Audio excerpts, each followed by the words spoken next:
This week's episode is brought to you by Trade Coffee. So here's the thing. Father's Day is coming up. And speaking as a dad, a great gift idea would be a subscription to Trade Coffee. Just let dear old dad take the quiz to find out what his taste profile is so that he can get his perfect cup of morning coffee. After that, you let him set up a schedule. Is dad a 4 pots of coffee a day guy? Because if he is, look, I'm going to level with you. That's too much coffee. Maybe cut that back, man. But the point is the delivery schedule can be tailored to suit your needs.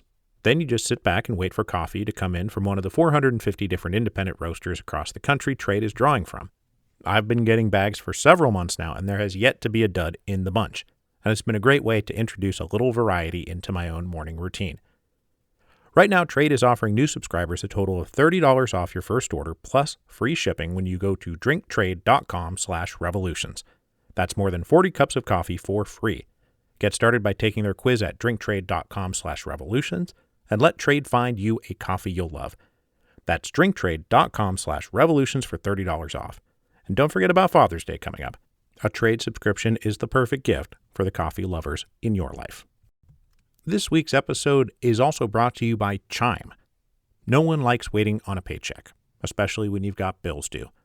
Good thing there's Chime. Now you can get your paycheck up to 2 days early with direct deposit. That's up to 2 more days to save, pay bills, and generally just feel good about your money situation. But Chime is more than just about getting paid early. It's also an award-winning mobile app, checking account, debit, and optional savings account. So what are you waiting for? Hopefully not your paycheck. Get started with Chime today. Applying for a free account takes less than 2 minutes. Get started at chime.com/revolutions. That again, chime.com/revolutions.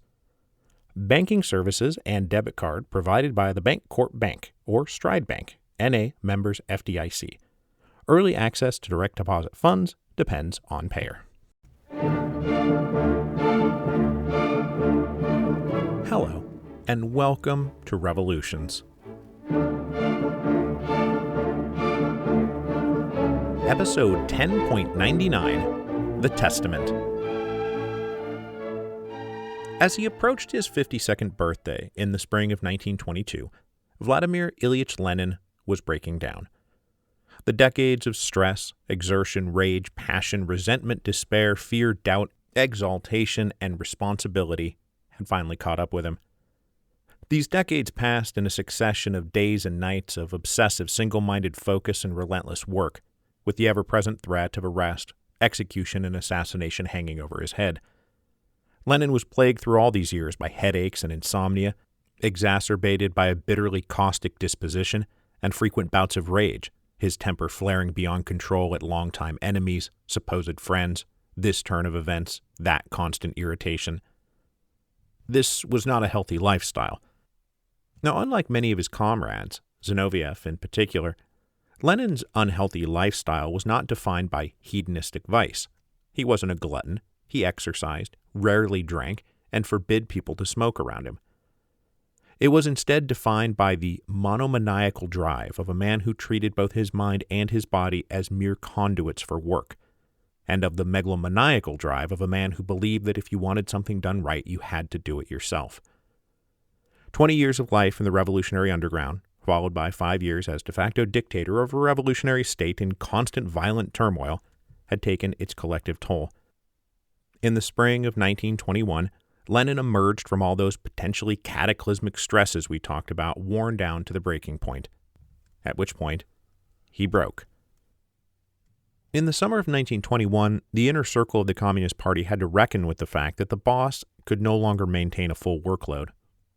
Aware that more than anyone, Lenin was the indispensable man of the revolution, his closest comrades in the Politburo, Zinoviev, Kamenev, Trotsky, and Stalin, demanded that he take a vacation.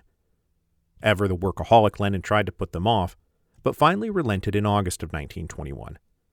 He took a holiday out to the Gorky estate, a neoclassical country mansion about 10 kilometers south of Moscow. The estate had been expropriated after the Soviet government moved to Moscow and set it aside for Lenin. He had first used it to recuperate from Fanny Kaplan's assassination attempt in 1919. After that, he visited the mansion sparingly, spending most of his days and nights in the Kremlin working, always working. But unbeknownst to Lenin, as he arrived for the extended holiday in the summer of 1921, Gorky would more and more be his primary residence during the final 2.5 years of his life. Because this holiday didn't really help much.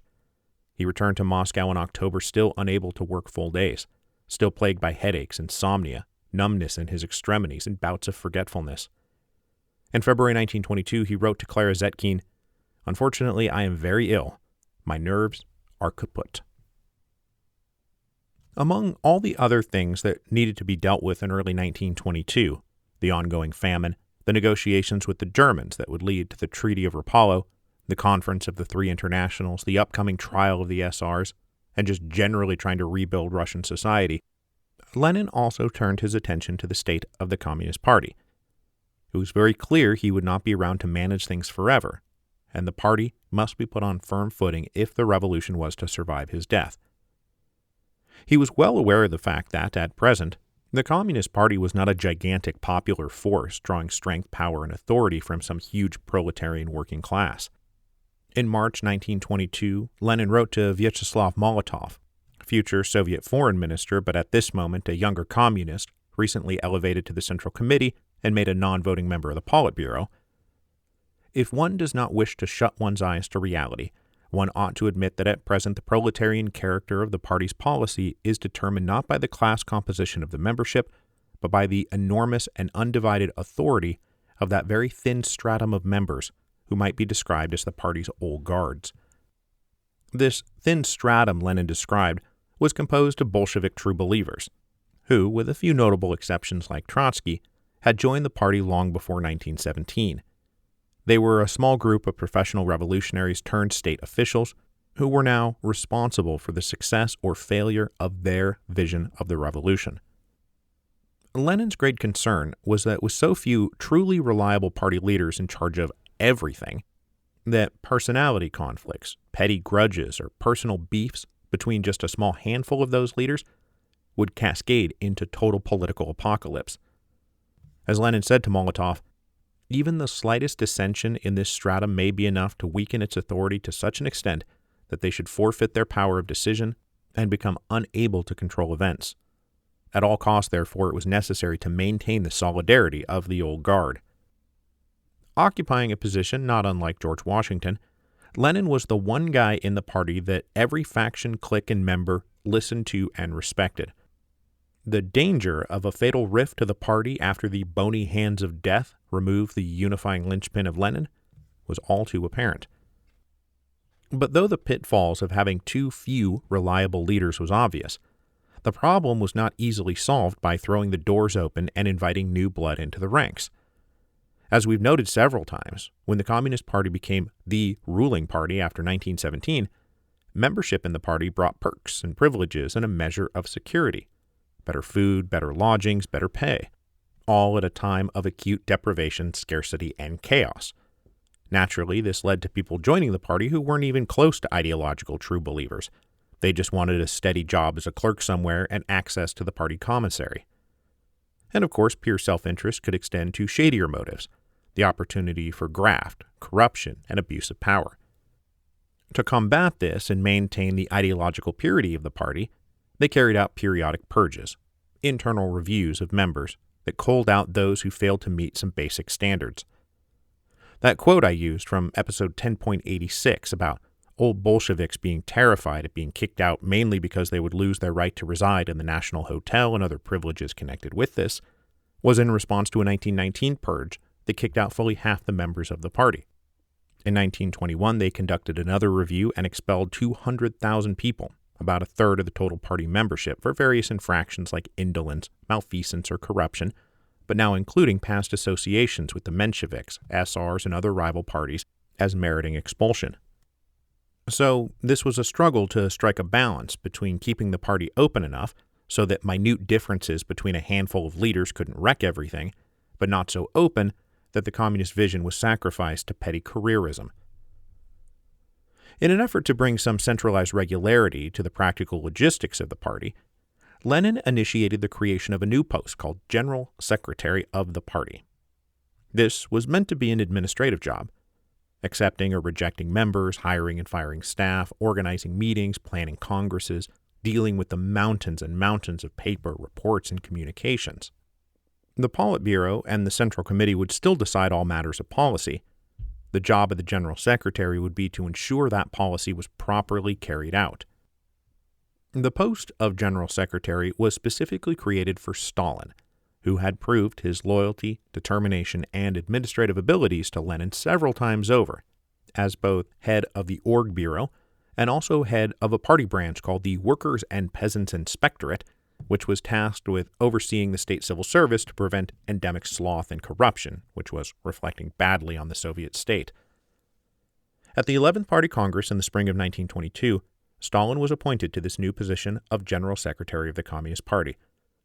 Nobody realized what a massive point of political leverage Stalin now controlled. Neither Lenin nor Stalin nor anyone else took this appointment to be an anointment of Stalin as heir apparent. There was no heir apparent, and if there was one, the betting money was still on Trotsky.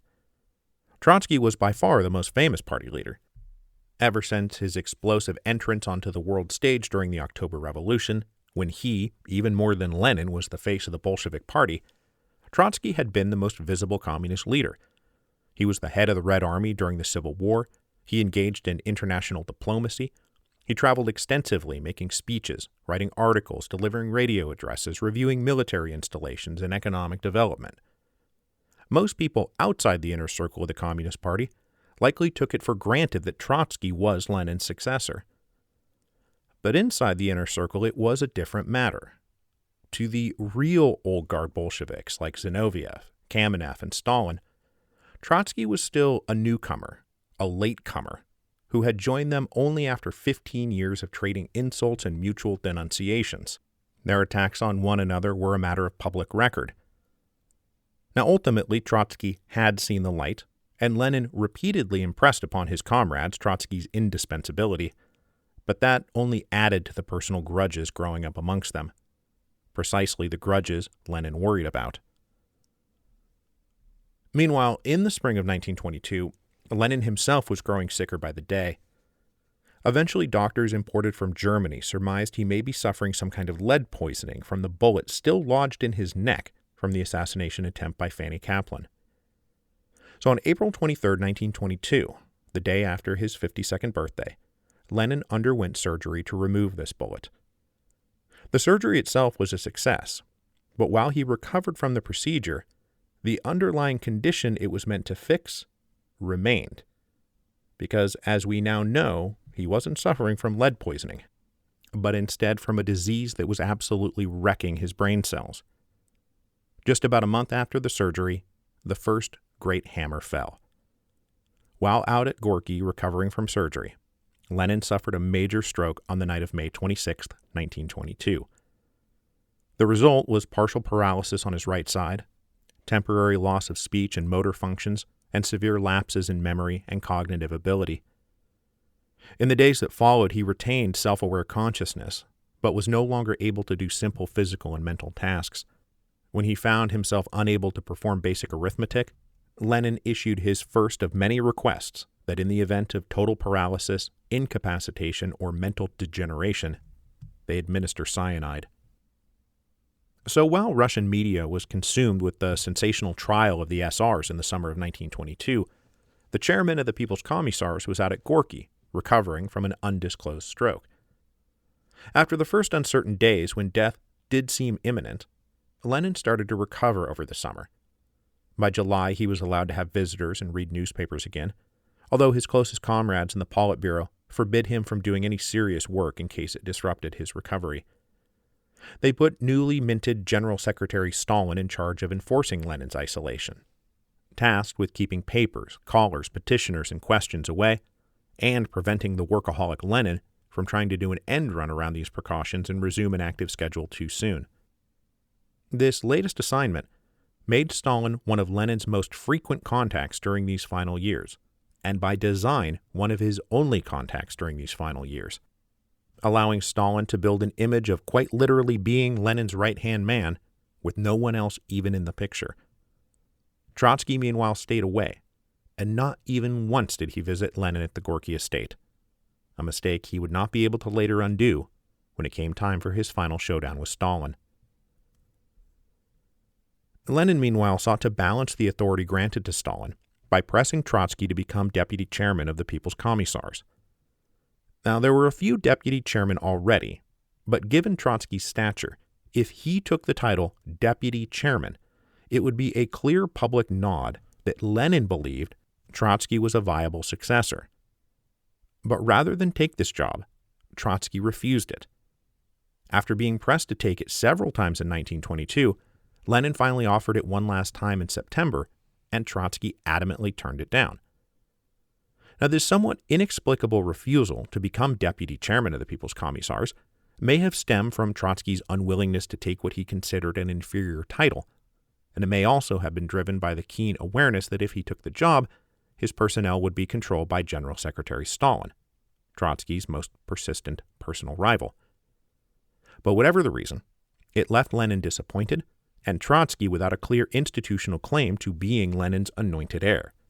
It was another mistake he would not be able to later undo. By the fall of 1922, Lenin had recovered more than anyone could have reasonably hoped back in May, but was far from recovered back to his old strength. He would, in fact, never recover his old strength. When the 5th anniversary of the October Revolution came round in November 1922, Lenin was unable to attend the celebrations, but he was able to make a few other public appearances, including a speech at the Bolshoi Theater at the end of the month, lending hope that he was back to his old self. But one French communist in attendance said, "Those who were seeing him for the first time said this is still the same Lenin, but for the others no such illusion was possible. Instead of the alert Lenin they had known, the man before them now was strongly affected by paralysis. His features remained immobile. His usual simple, rapid, confident speech was replaced by a hesitant, jerky delivery. Indeed, instead of marking his return, the speech at the Bolshoi Theater would be among Lenin's final appearances in public." While residing in the Kremlin in mid-December 1922, Lenin suffered what was probably a series of small strokes that permanently ruined his ability to write. He could now only dictate to a small circle of secretaries headed by Krupskaya and Lenin's sister Maria, who oversaw his daily routine and took down his words in the limited time allotted to him by the doctors. After a series of small medical incidents, the second major hammer fell. On the night of December 22nd, Lenin suffered his second major stroke, leaving him totally paralyzed on his right side and severely limiting his ability to think and speak. But despite this second major medical catastrophe, Lenin was not done yet. Though confined to a bed, he was alert enough to want to keep grappling with the political affairs of the day. Specifically, the political affairs of the day involved a highly complicated intra-party squabble over policy and personnel down in Georgia.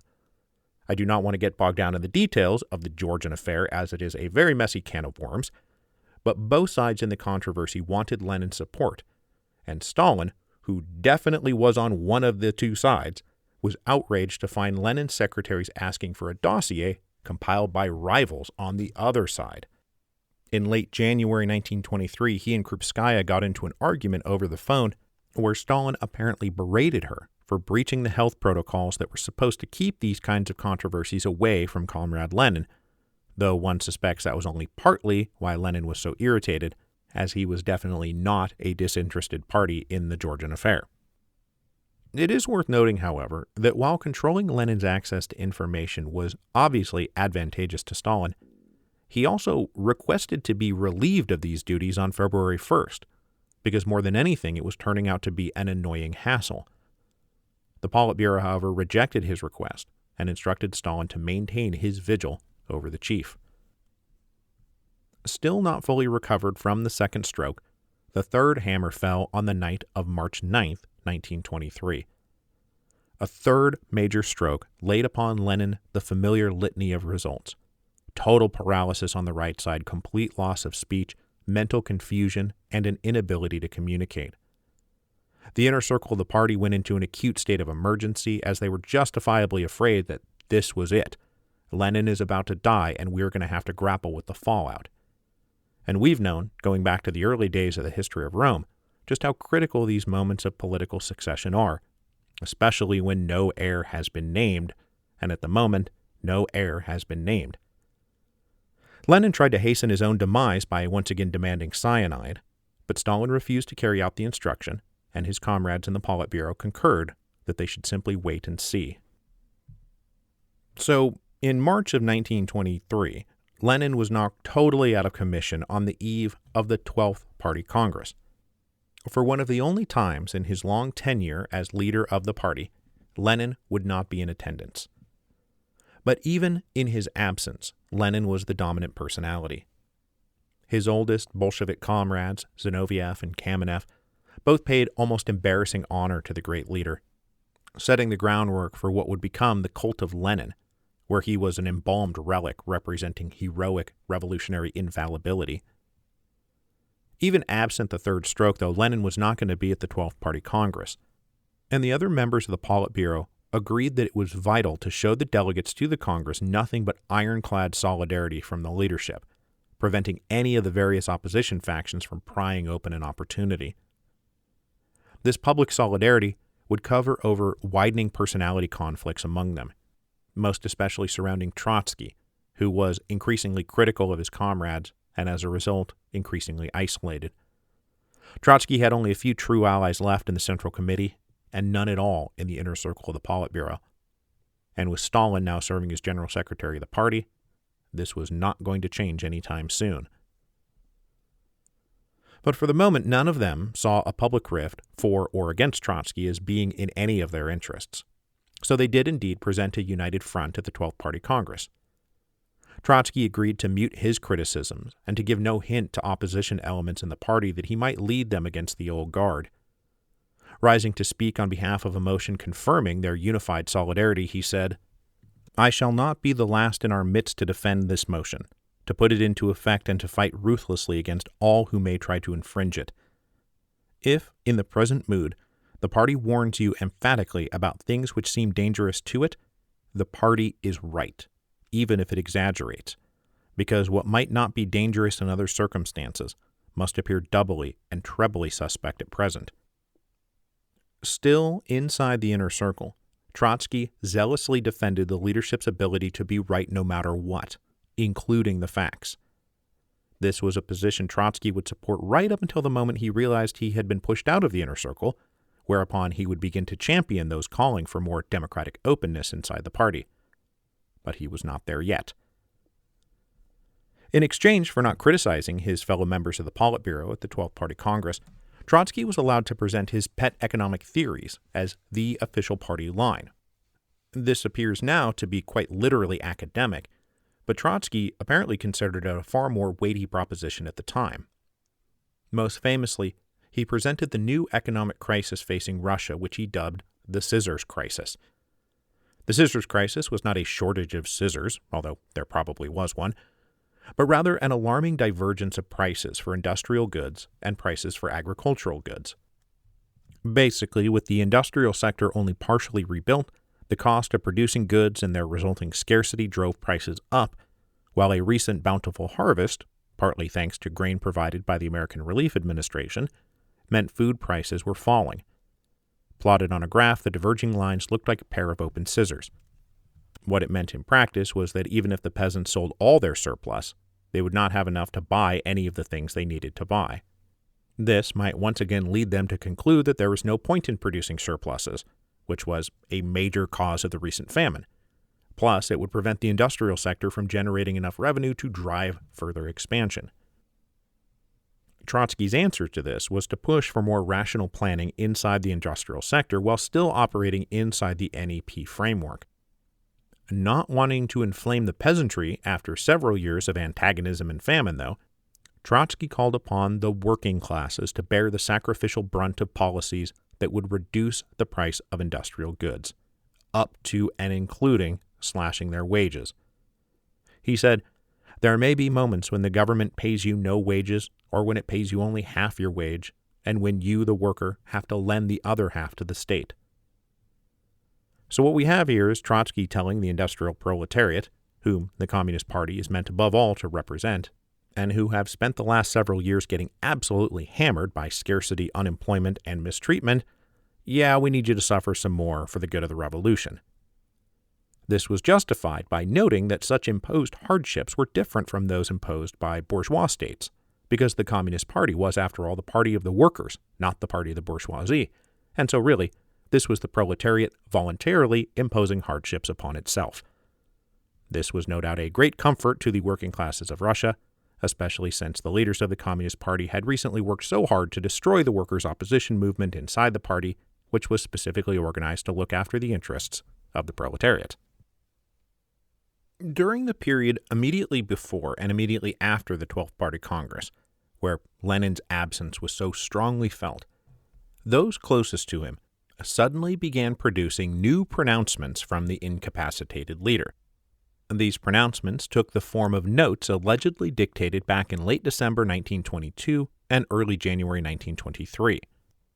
The first set was produced on April the 16th while the 12th Party Congress was going on, and it was a soul-searching denunciation of great Russian chauvinism, coupled with a demand to treat minority nationalities with dignity, respect, and autonomy, which set him against centralizers in the party. Lenin openly worried that the terms of the newly created USSR would serve Russian interests at the expense of those nationalities.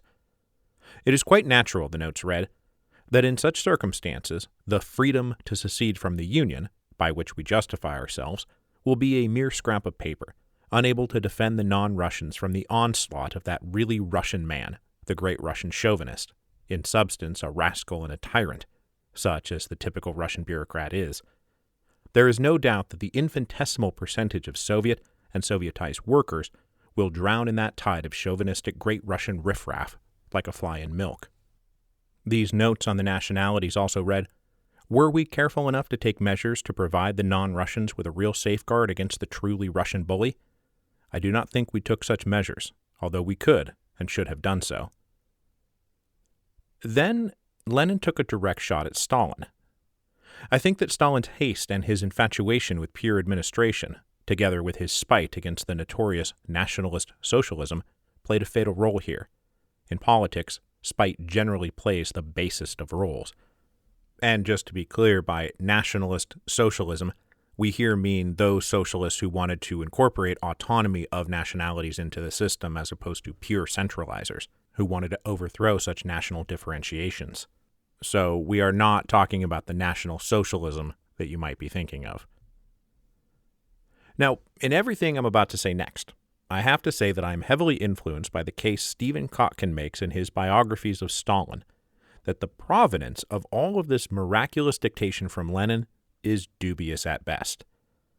Unlike all the other dictation produced around the same time, the typed-up notes suddenly produced in the spring of 1923 do not have matching handwritten originals in the archives, nor do they bear Lenin's initials, which he typically used to mark that, yes, this was in fact coming from him. Other dictation from the same period has both of these markers of authenticity, but not these later documents that we are here talking about. They were simply typed up and asserted to be Lenin's words. There is another curious example of this back in March, just before Lenin's third stroke, where he apparently demanded Stalin apologize to Krupskaya for berating her over the phone that one time. This document, too, lacks Lenin's initials and a handwritten original. Far more explosively than comments on the nationalities, in mid-May, Krupskaya produced Lenin's remarks on the advisability of expanding the ranks of the Central Committee to 50 or 100 members. This document, too, was allegedly dictated back in December 1922, just after Lenin's second stroke. The notes have no official title, but they later became known as Lenin's Testament, because in addition to his comments about the advisability of expanding the ranks of the Central Committee, he also made observations about several senior members of the party. The notes read, quote, "Comrade Stalin, having become Secretary General, has unlimited authority concentrated in his hands, and I am not sure whether he will always be capable of using that authority with sufficient caution. Comrade Trotsky, on the other hand, is distinguished not only by outstanding ability. He is personally perhaps the most capable man in the present Central Committee, but he has displayed excessive self-assurance and shown excessive preoccupation with the purely administrative side of the work. Of his oldest comrades, Lenin said only, "The October episode with Zinoviev and Kamenev was of course no accident, but neither can the blame for it be laid upon them personally, any more than non-Bolshevism can be upon Trotsky." As Kotkin notes, this is an extremely backhanded absolution of Zinoviev and Kamenev's opposition to the October Revolution, because though they were the oldest of the old guard, when that great test of October came, they both failed it miserably. He also mentioned two younger leaders, Nikolai Bukharin and Georgy Pyatakov. He said, "Bukharin is not only a most valuable and major theorist of the party, he is also rightly considered the favorite of the whole party. But his theoretical views can be classified as fully Marxist only with great reserve, for there is something scholastic about him. He has never made a study of the dialectics and I think never fully understood it.